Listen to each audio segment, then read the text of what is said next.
into our third decade, we're still somewhat relevant and we're still somewhat vital. And I think we're playing better than ever nowadays.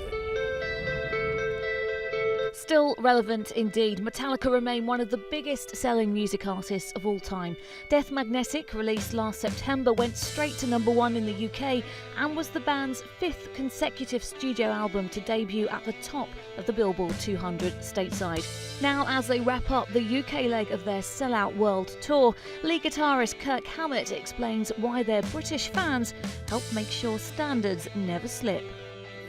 They're very observant, as far as like the finer details are concerned. There's not much that it gets past the British eye or ear, for that matter.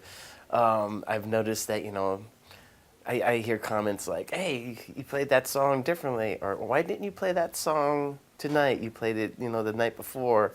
I get a lot of comments like that. But on a more general basis, British audiences are just so great to play for. I mean, they're very, very, very physical, and they have a very unique way of showing their appreciation, for sure.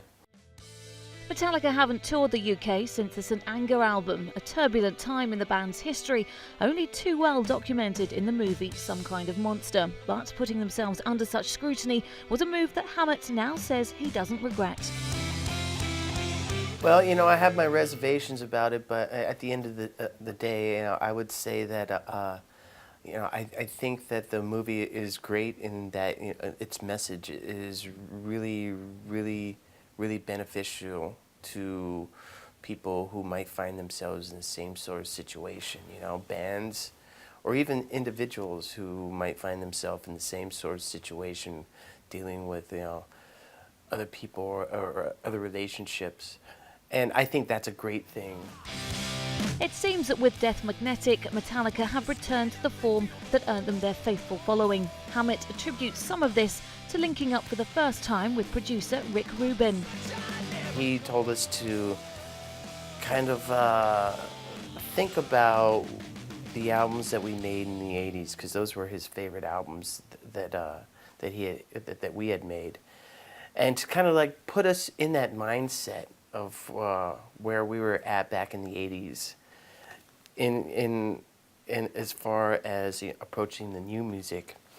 And basically what he was saying is, take this music that you have in the present and put it through, if you can, the same sort of filter that you put the music through in the 80s. And we thought, that's interesting. We'll try that. It started off as an experiment.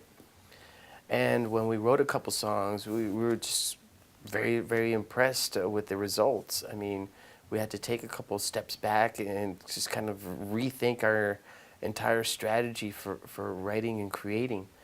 And we took that strategy and applied it to all the rest of the songs, and we got glorious results. And that's pretty much how Death Magnetic came about. The world tour continues. Meanwhile, Metallica will cement their place in rock history, joining the likes of Black Sabbath and AC/DC when they are inducted into the Rock and Roll Hall of Fame later this year.